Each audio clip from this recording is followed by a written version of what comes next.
This is going to be a quick tour of my Canvas page. It's going to be a little bit more in-depth than what I showed each of you yesterday when we started our Zoom.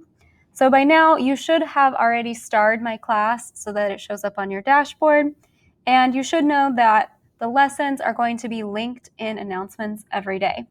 However, there will be times when you need to find other things on my Canvas page. Hopefully, this is going to help you do that effectively and without a lot of frustration. So the first thing that I want to go over is my homepage. I am using the student preview version so that it looks as close to yours as possible, since the teacher version looks very different. So the first thing you'll notice is that there is a to-do list. You can cross things off of it so that they're not sitting there bugging you. I would not cross them off if they're not done though. The other thing that you can see on our homepage is the course calendar. This is going to be really helpful to use as a virtual planner. You'll see that it has assignments posted on the day that they are assigned. You can also click them to see details about when they're due and some of the directions. Since this is so early in the year, and since the social studies teachers all have to be doing the same thing this year, we are still finalizing some of the assignments because each of us is learning how to do something new.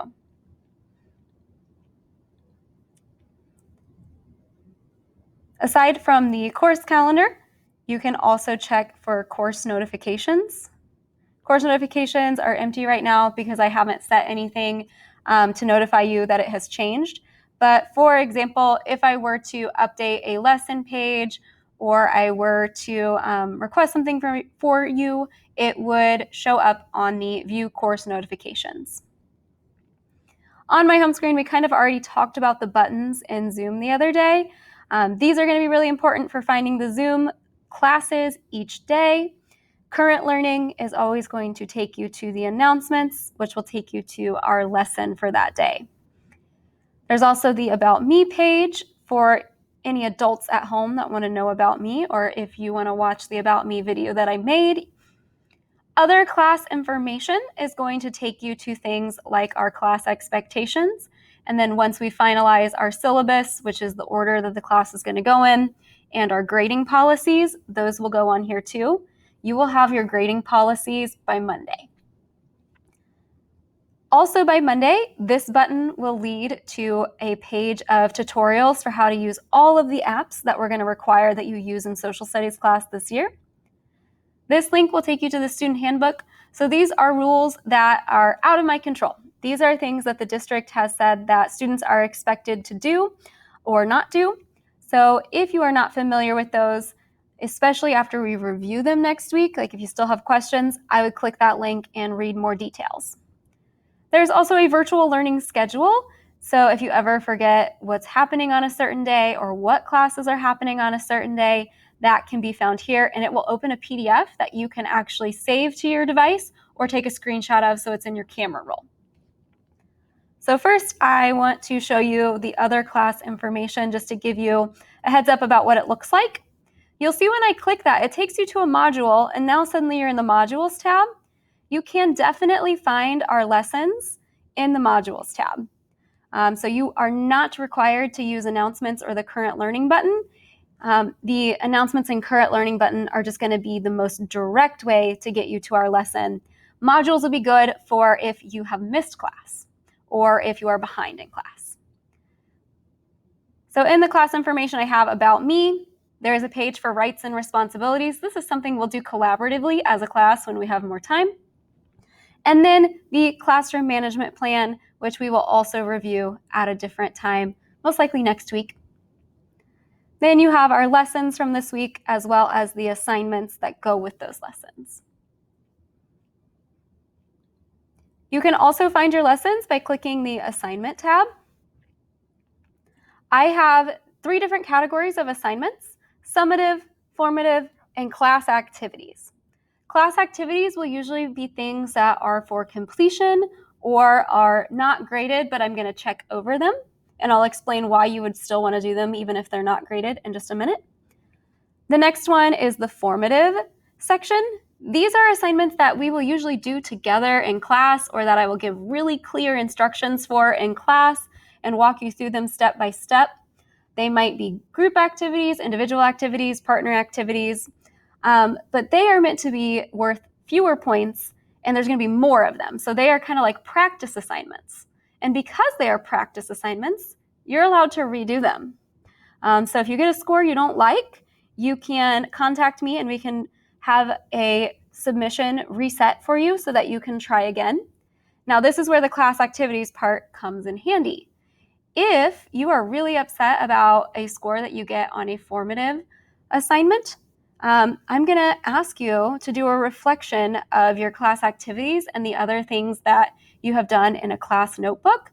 And if we discover that you have a lot of missing assignments, or maybe you haven't been doing the class activities that are related to the assignment you did poorly on, I'm definitely going to ask that you do all of the class activities first, or at least revisit them before I will regrade your new submission. And then summative assignments are ones that you cannot redo. They are meant to be kind of like tests, but I am not a huge fan of tests. We will do some multiple choice unit quizzes, but mostly I like to do projects or more creative, critical thinking assignments rather than having you have to memorize facts and fill in bubbles. There is also a grades tab. So eventually you will have scores for different assignments. It will also let you know if it's past due, if it's incomplete, things like that. Please remember that the grades on Canvas are not your final grades. I do take the Canvas grades and put them into Skyward, but the way the district works right now, all of your final grades go in Skyward. So the adults in your life and you can certainly come to Canvas and look at this list to see, what's going on, if you're missing anything more up to date than Skyward.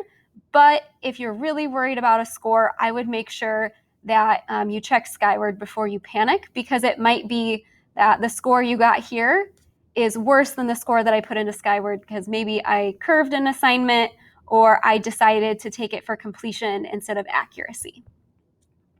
The last thing I want to show you is the class notebook, but actually the easiest way to get to our class notebook is not going to be this link.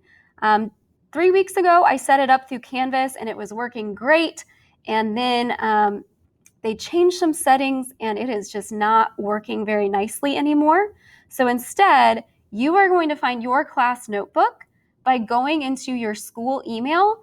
I added you all manually, and it should have sent you an invite link to open the class notebook either in OneNote online in your Chrome or Safari browser, or in OneNote, the app on your iPad.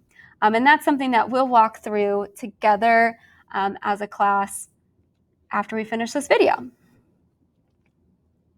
So by now, I've covered most of the basics that are in Canvas that are at least specific to my Canvas page. The only other feature that I want to make you aware of is your Canvas inbox, which it says access denied because the student preview isn't a real account. It's just an example account.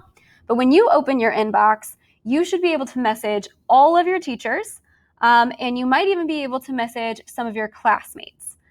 So that'll be a really useful feature for you if you are not a big fan of school email. I check both my school email and my Canvas inbox regularly, so you can contact me either way. So this was just a quick tour of Canvas.